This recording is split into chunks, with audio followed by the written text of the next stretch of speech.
இலக்கை நோக்கி டுவர்ட் த கோல். இந்த நிகழ்ச்சிக்கு உங்களை அன்புடன் வரவேற்கிறோம். Praise the Lord. ஆண்டவராகிய இயேசுவின் இனிய நாமத்தில் இந்த புதிய நாளிலே உங்கள் எல்லாருக்கும் அன்பின் வாழ்த்துக்கள். யோவான் எழுதின சுவிசேஷம் 14ஆம் அதிகாரம் 14ஆம் வசனம். என் நாமத்தினாலே நீங்கள் எதை கேட்டாலும் அதை நான் செய்வேன். தேவன் நமக்கு கொடுத்திருக்கிற ஒரு ஆசீர்வாதமான வார்த்தை. இயேசுங்கிற பேர்ல நீ என்ன கேட்டாலும் அவர் உங்களுக்கு செய்வார். இந்த வார்த்தையை கேட்கிற புதிய அனுபவம் உள்ள தேவனுடைய பிள்ளைகளை, உங்களுக்கு அனுதின வாழ்க்கையில என்ன தேவை அதை நீங்க ஏசப்பாட்ட கேளுங்க. அனுதினமும் உங்களுக்கு அவசியமானது என கேளுங்கள், அப்பொழுது உங்களுக்கு கொடுக்கப்படும். கேட்கிறவன் எவனும் பெற்றுக்கொள்ளுகிறான். கேளுங்கள், அப்பொழுது உங்கள் சந்தோஷம் நிறைவா இருக்கும்படி பெற்றுக்கொள்வீர்கள். நீங்க ஆண்டவர்கிட்ட கேட்டீங்கன்னா கண்டிப்பா ஆண்டவர் தரும். அப்ப என்ன அர்த்தம்? புதுசா ரட்சிக்கப்பட்ட நீங்க உங்க தேவைகளுக்கு வேற யார்கிட்டையும் போகாதீங்க, வேற யார்கிட்டையும் கேட்காதீங்க, வேற யாரையும் சார்ந்திருக்காதீங்க. ஏசப்பாட்ட கேளுங்க. அதான் அதனுடைய அர்த்தம். இப்ப ரட்சிக்கப்பட்டு கொஞ்ச நாள் ஆயிட்டு, நல்ல கிறிஸ்தவ விசுவாசம் உங்களுக்குள்ள பெருகிட்டு, இப்ப ஆண்டவர்கிட்ட கேட்கறதுக்கும் ஆண்டவரை சார்ந்து வாழ்றதுக்கும் பழகிட்டீங்க. ஓகே, இப்ப என்ன கேட்கறது? ஆண்டவர்கிட்ட அபிஷேகத்தை கேளுங்க. இந்த இயேசு இந்த உலகத்தை விட்டு நான் கடந்து போக போறேன், வேறொரு தேற்றரவாளனை உங்களுக்கு நான் தந்தருளுவேன். அவர் வந்து உங்களை சகல சத்தியத்திற்குள்ளும் நடத்துவார்.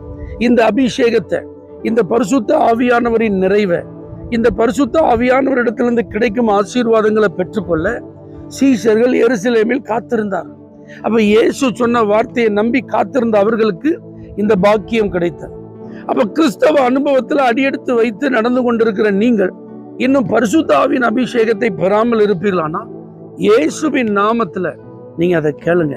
ஆண்டவரே, இதை நீங்க எங்களுக்கு வாக்கு பண்ணியிருக்கீங்க, இந்த வல்லமை எங்களுக்கு தேவை. இந்த உலகத்துல ஜெயமுள்ள ஒரு வாழ்க்கை வாழ எங்களுக்கு இந்த அபிஷேகம் தேவை. எங்களுக்கு எதிரிட்டு வருகிற சோதனைகளை நாங்க ஜெயிப்பதற்கு எங்களுக்கு இந்த அபிஷேகம் வேணும். எங்களுக்கு விரோதமாய் எழும்பி வருகிற சத்துருவை நிர்மூலமாக்குவதற்கு இந்த பரிசுத்த ஆவியின் வல்லமை வேணும்னு சொல்லி திருத்துவத்தில் 3ஆம் நபராய் நமக்குள் ஆளுகை செய்கிற இந்த ஆவியானவர் தருகிற அந்த அபிஷேகத்தின் நிறைவை நாம் பெற்றுக்கொள்ள இயேசுவின் நாமத்துல கேட்கும்.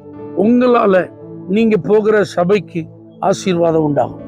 உங்கள் ஆண்டவர் ரட்சித்த நோக்கம் நிறைவேறணும். உங்க மூலமா தேவனுடைய ராஜ்யம் ஸ்தாபிக்கப்படும். அப்ப 3வது ஆண்டவராக இயேசுவின் நாமத்துல ஆத்துமாக்களை கேளுங்க. ஆண்டவர், ஏன் மூலமா நிச்சயமா எங்க சபைக்கு ஒரு நபர் அல்லது ஒரு குடும்பம் இந்த குறிப்பிட்ட மாதத்திற்குள்ள ரட்சிப்புக்குள்ள வழி நடத்தப்படணும். எனக்கு அந்த கிருபையை தாங்க. என்னை கேளும், ஜாதிகளை நான் சொந்தமா தருவேன்னு சொல்லியிருக்கிறார். பூமியின் எல்லைகளை சுதந்திரமா தருவேன்னு சொல்லியிருக்கிறார். நீங்க ஜெபித்தால் மந்தை பெருகுகிறது போல மனிதர்களை பெருக பண்ணுவேன் என்று சொல்லியிருக்கிறார். உனக்கு பதிலாக நான் மனுஷரை தருவேன், உன் ஜீவனுக்கு ஈடா நான் ஜனங்களை தருவேன்னு சொல்லியிருக்கிறார். அப்ப இயேசுவின் நாமத்துல ஆத்துமாக்களுக்காக நம்ம ஜெபம் பண்ணணும். எவ்வளவு பேர் அழிவின் பாதையில ஓடிட்டு இருக்காங்க. இயேசுவின் வருகை மிகவும் சமீபமாயிருக்கிறது.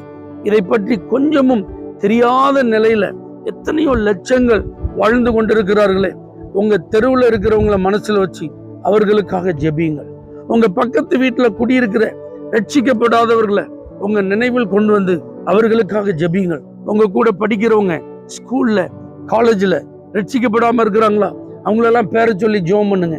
உங்க கூட கம்பெனியில வேலை பார்க்கிறவங்க, ஆபீஸ்ல வேலை பார்க்கிறவங்க, அவர்கள் ரட்சிக்கப்படவில்லையா, அவர்களுக்காக ஜெபம் பண்ணுங்க. உங்களை உயிருக்கு உயிராய் நேசிக்கிற நண்பர்கள் ரட்சிக்கப்படாம இருக்காங்களா, அவர்களுடைய ரட்சிப்பிற்காக ஜெபித்த ஆண்டவரே, இவர்களை எல்லாம் இயேசுவின் நாமத்தில் ரட்சியும் என்று நீங்க ஜெபம் பண்ணுவீர்களானால் நிச்சயம் கர்த்தர் அவர்களை ரட்சிப்பார். ஆத்துமாக்களை ஆண்டவர்கிட்ட கேளுங்க. அப்ப என் நாமத்தினால எதை கேட்டாலும் அதை நான் செய்வேன்னு சொல்ற இந்த இயேசுவின் வார்த்தையை கேட்டு நீங்க என்ன நிலையில் இருக்கிறீர்களோ அந்த நிலையில அந்தந்த காரியங்களை நீங்க கேட்பீங்கன்னா நிச்சயமாக ஆண்டவர் தருவார். பரலோக தேவனே, இன்றைக்கும் ஜெபத்தை நிறுத்திவிடாமல் உம்மை சார்ந்து கொண்டு இயேசுவின் நாமத்தில் என்னென்ன காரியங்களை உங்களுடைய பிள்ளைகள் கேட்கிறார்களோ அதெல்லாம் நீங்க செஞ்சு உங்க நாமத்தை மகிமைப்படுத்துங்க. இயேசுவின் நாமத்தில் பிதாவே, ஆமென். For prayer contact Pastor J. J. Kumar, El Shaddai Ministries, 9500252586, Surandai.